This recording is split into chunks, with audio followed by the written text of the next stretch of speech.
Grab your war canoes, wargamers. Today, the joy of wargaming is taking you on a little cruise through the blood-soaked waters of Polynesia with a look at Tribal, a fantastic little miniature wargame that I think you might enjoy. Now, a couple of preliminary things we got to get out of the way. It's not a murder mystery. There's no punchline here. This is a great game. It's not going to make it into the regular rotation on this channel because it's not really suitable for solo wargaming, for one. For two, you need to know, if you're going to play this game, how many dudes you need. I could not find out, and when I ordered my guys, I didn't order nearly enough. You need to have one chief per side, up to 3 heroes per side, and then you're going to want to order your warriors in groups of 5. Here I've got a Hawaiian warrior carrying this is a koa wood club, and what they would do is they would sew shark's teeth into the edges for that extra little bit of razor sharp blamage to their enemies. Groups of 5, that's what you're looking at here. You're going to need a deck of cards per player, and so really you're looking at anywhere from 20 to 30 warriors, 1 to 3 heroes, and 1 leader, and that'll get you going. This game comes from the good folks at Eureka Miniatures, as do the Hawaiian figures. It's from Mana Press, and it's a great-looking game. As you can see, full color. The cover is suitably ugly, and ugly in a good way, right? These are the Maori warriors who relied on intimidation. That's the look they were going for, and boy, did they nail it. Before we go any deeper into this game, I just want to mention, Tribal represents everything that is great about the miniature wargaming hobby. For one thing, we as miniature wargamers are intensely curious people, and we enjoy learning about other cultures and how they killed each other in large numbers.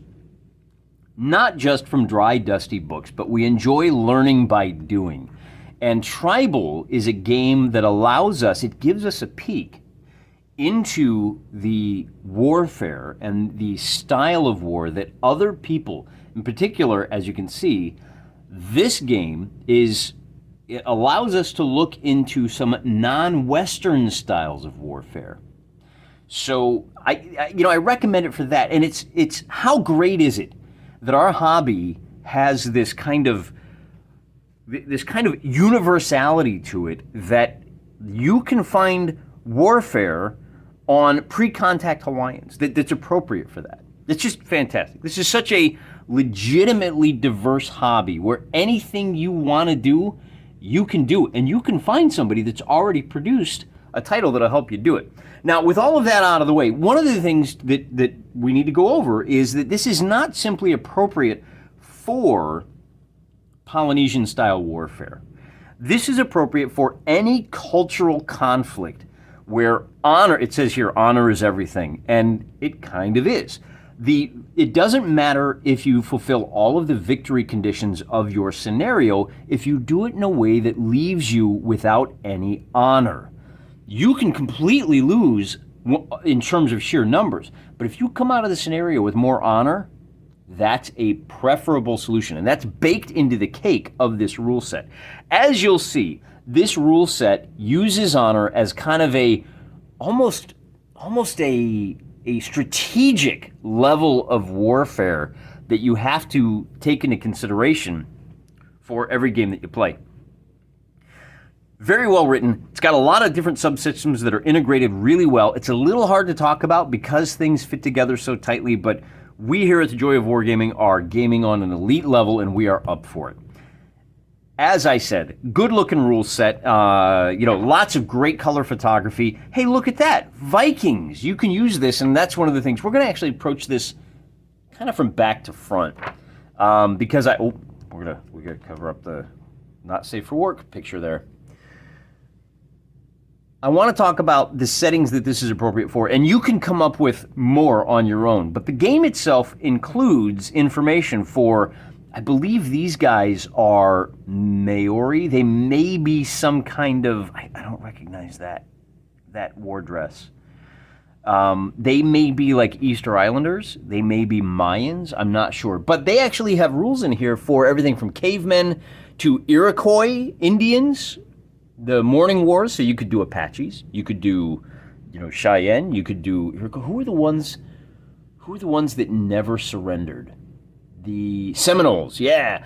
Japanese clans of the Heian period, 9th century to 12th century. They've got special rules for an honorable death. Or, when you're in the gladiatorial ring, it doesn't do you much good to win the combat if the crowd hates you because you got it over with too quickly, or you did it wrong. So you have to worry about honor, even in the Western context. That's what I mean by this is kind of a universal rule set. They've got rules for Vikings, of course, Aztecs with the different knights, and all of these rules allow you to take a more personal look at the individual. They specialize the generic game. Now, the initial rules of the game only take up about maybe 10 pages. There's a couple of pages of scenarios, and then you've got lots of different settings that you can use this, and of course, Maori. So the artwork in here looks like I got it right. So the artwork in here primarily deals with, and the examples primarily deal with Maori and Aztec. Those figures are from Eureka, and then gladiators and Vikings for the Western flavor, if that's what you're into. But I mean, you can already think of additional settings at which this might be appropriate, I'm sure. So black and white line art, and then, as I said, we're going to go through this kind of from back to front. I want to show you how one of these scenarios works, and then we'll look at the actual application of these rules in a much more fine-grained setting. So this last scenario here that they offer up is called Destruction. You're going to burn your neighbor's village to the ground, and each player gets 18 honor points. Your leader is free, but you can buy skills for 1 honor point each. Your heroes, and I'm using this is the banner that the Hawaiians used. This tall banner is made up of feathers that were taken from very rare Polynesian birds. The yellow is a signifier of royalty, and this here is Kamehameha, who is dressed all in yellow because the yellow ones were rare, and it was essentially like wearing golden armor, if you will. So, getting back to the game itself, you can buy, your hero's free, your leader is free, but if you want to give them skills, it costs 1 honor. Your heroes cost 1 honor, and you can give them skills for 1 honor apiece, and then each mob of 5 soldiers costs 1 honor. And you can give them specialties, you can give them agile or something like that for 1 more. The shaman here, he's a kahuna. He's just kind of an objective that I painted up. So you get 18 honor points. And if you run out of honor points in the game, you lose the game. When your groups clash, this hero charges a group of 5 warriors. You play a round of combat, and whoever loses runs away. But not only that, because they lost the combat, you have to pay an honor to the other guy. So you got to save some honor in hand. And as mentioned earlier, whoever ends the game with the most honor wins the game. So now you've got to think, well, how many of these guys do I really want to bring? I've got 18 points to spend, but if I spend it all on guys, if I lose 1 combat, I could lose the game. So you got to hold a little reserve, and that reserve is in secret. Your opponent. Now, he will know how many points you spent at the outset, but as you earn victory points, in this case, the attackers are trying to burn the defender's village to the ground, and every building that they burn down, they get 2 victory points. Or excuse me, not victory points. They get 2 honor points from the pool. So they'll be gaining honor points, and then it becomes a balancing act of how much time do I want to dedicate to killing defenders versus burning buildings down, right? So you've got this balance that you have to make. To complicate things a little bit more, in the case of ambush, where you're ambushing a bunch of non-combatants, the attacker, now it's a 15-point game, but right out of the gate, the attacker, because he's attacking innocents, he's got to pay 3. So after your guys are purchased, you set everything up, now the attacker has to give 3 honor points to the defender. So that defender can suffer 3 losses. Right? So the attacker, he actually does not have 15 points. He's got 11 points. He needs to keep 3 for that, they call it the honor tithe, and he needs to keep 1 more because if he falls to 0. Now really, you're probably going to want to keep 2 or 3, so the attacker is only going to have maybe 9 points, the defender's going to have a lot more. But the defender has to cover a lot more territory, because in the case of ambush, he'll have non-combatants that he needs to protect in addition to his regular guys. So right out of the gate, we see what tribal, who wrote this game anyway? It's from Mana Press, comes from Eureka Miniatures, that tells me it's from Down Under. Lon Teal, Aramiha Harwood, and Adam Gehling. Gehling, I hope I pronounced that right, G-E-H Ling. All right, so now we've talked about it. So now we got our honor, we've bought our forces, and now we got to talk about the game itself. As I said, it's a card-driven game. You're going to need a black and a red joker. And on your turn, you are going to be given, you're going to be dealt one card for each of your mobs, heroes, and leader. So if I have, let me grab one more guy. So each of these warriors here represents a mob of 5. And each of them, you'll be dealt 4 cards, 1, 2, 3, 4, and then you assign each card. And of course, I haven't shuffled these yet, but I would assign, okay, I'm going to say this one is for this mob, and this one is for the second mob, this one is for him, and this one is for him. I see I put them out of the way. Before we go any further, I should point out, suits don't matter. 10s are 10s, 11, 12, 13, wait. Aces are worth 14, and the jokers are worth 15, so there's your 10 through 15. The scenario will tell you who gets to go first. You take turns activating groups. And again, I use the term groups, but your leader and your hero are considered a group of their own. And as I said, we've assigned these cards to these groups. Now, why would you assign which number to which guy? Well, because when I activate my leader here, a couple of things, we'll go over the basics. Use these for measurement. If he's going to move, he moves 1 card length. If he's going to sprint, he can sprint 2 short card lengths, bing and bing. If you're moving through difficult terrain, you're only going to be able to move 1 short card length. And this is mostly for flavor here at this point. When you move, I'll grab 3 more warriors so we can look how a group of warriors move. You start out with a group of 5 guys, and they need to be in cohesion, which means they need to fit underneath 1 card. At least part of the card has to cover them. So these guys can cover about that much real estate. And when I move them, I'll pick one of these guys and I'll say, all right, Joe, you're going to run over here. And then I just go ahead and move the rest of these guys. So long as they fit under a card, they're in cohesion, they're fine. Why would I choose the 10 card for these guys? Well, which card I use depends on what I think is going to happen. And that means whether I think they're going to fight or not and how badly I want them to win that fight. If I know these guys are going to get in a scrap, then I probably want to use the highest card possible, because once they move into base-to-base contact, then you deal, so we've got our group 1 meets group 2. Then each side from their own deck is going to be dealt 4 more cards.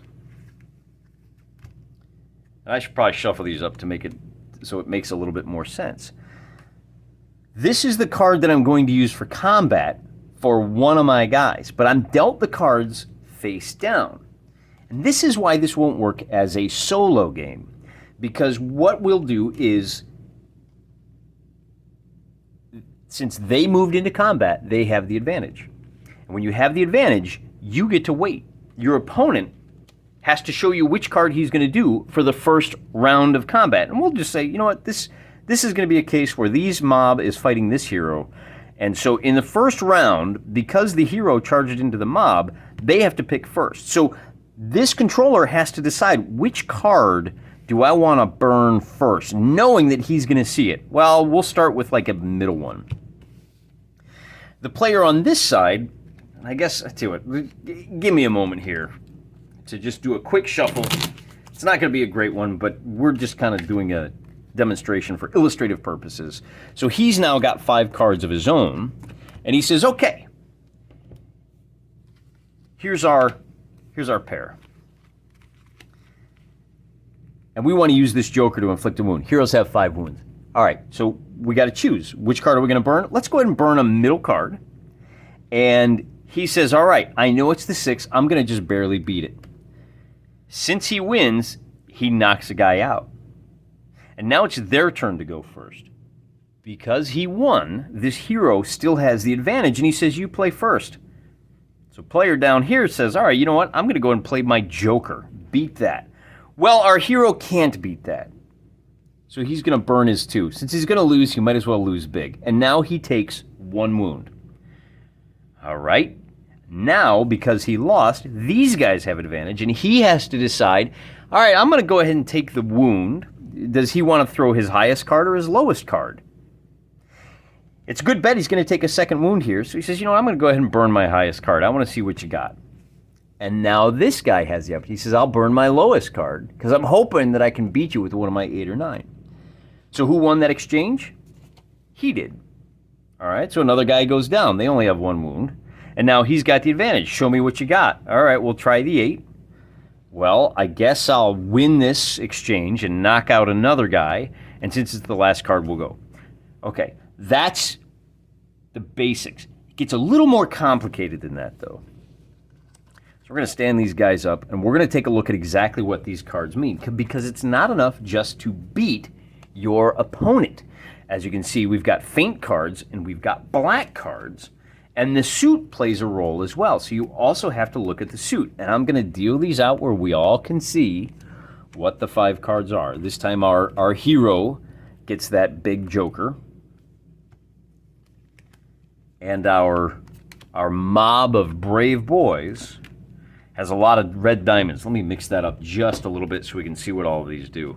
We're going to mix a queen, throw a queen into the mix, and I think that's a pretty good mix for our illustrative purposes. When you win, you have to look at the suit.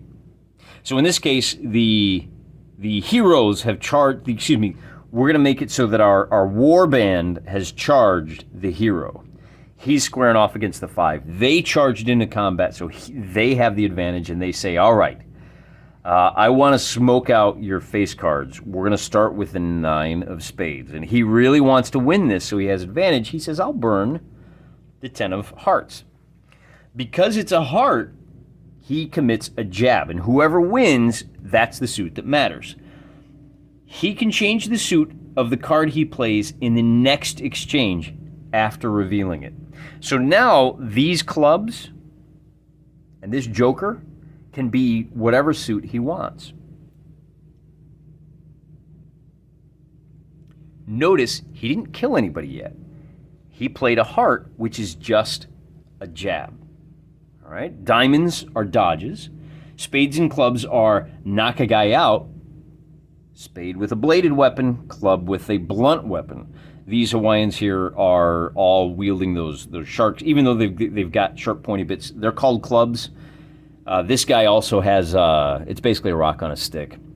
So that's a club as well. He's got a spear, so we'll call his. He wounds on a diamond. So as you can see, he's going to need, if he wants to kill somebody, he's going to need to change the suits of these. The spade is the only thing that'll do the damage. All right, so where are we at? Well, he won, and he's got advantage now. So he did his jab, and he says, all right, I want to treat this as a spade, and I really want to win this one. All right, fine. So our mob of guys says, I know I can't beat it. I'm going to go ahead and... Oh, excuse me. He doesn't need to go first. They have to choose. So they say, I'm going to try to smoke out one of your cards. He says, okay, good. I'm going to play my 8 of spades. Now, because it's a spade and because he's got a long weapon, that's a kill. And because he won, he still has advantage. Show me what you got. This is where the bluffing game comes in, right? Not knowing what those cards are, what are you going to spend? I got to try to get the advantage. I got to see what's coming. So I'll throw the heart. And he says, cool, I've got the Joker. Remember, the Joker's worth 15. Because he won with the...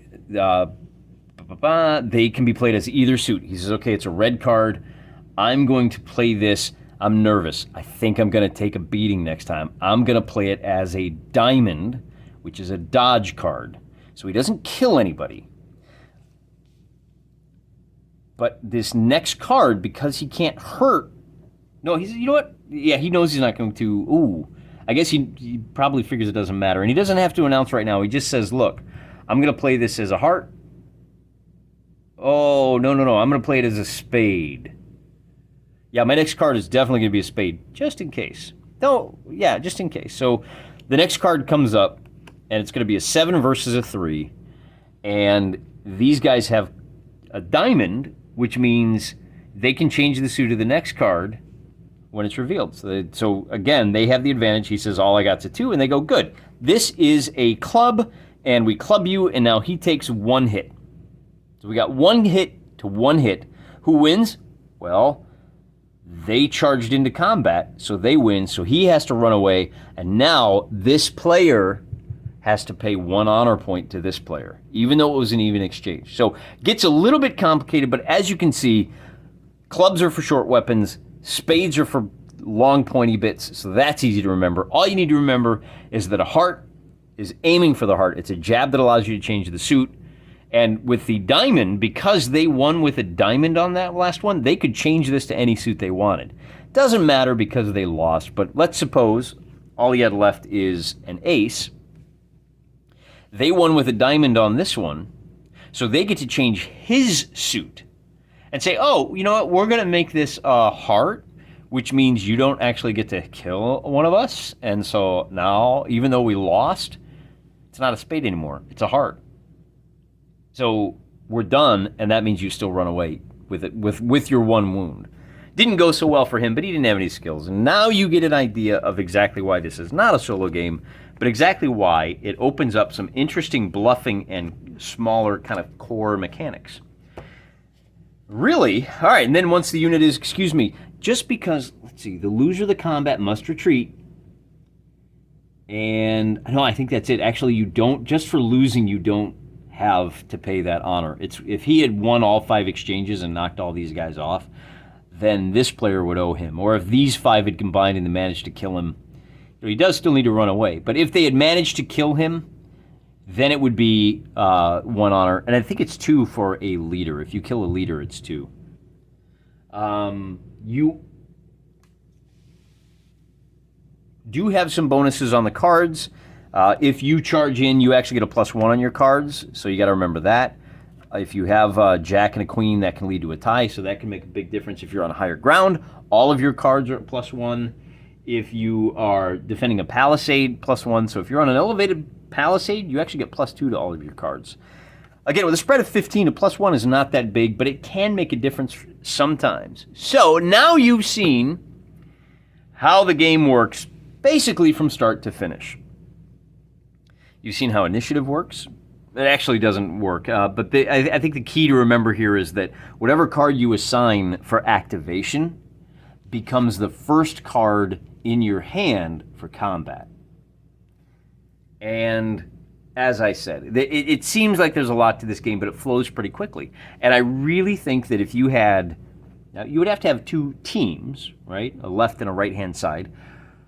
But I think that this would work very well as a convention game because everybody's going to have their deck of cards, and you will simply have one side, everybody activates one of their units, and then the other side, everybody activates one of their units. And because you've got this situation where melee combat becomes dueling card decks, if you will, dueling hands, and because you've got that game of bluffing, and because you don't shuffle the cards until you run out, you could even, if you're really good, you could engage in a little bit of card counting. Oh man, he's blown through so many face cards, I'm confident this 9 can win.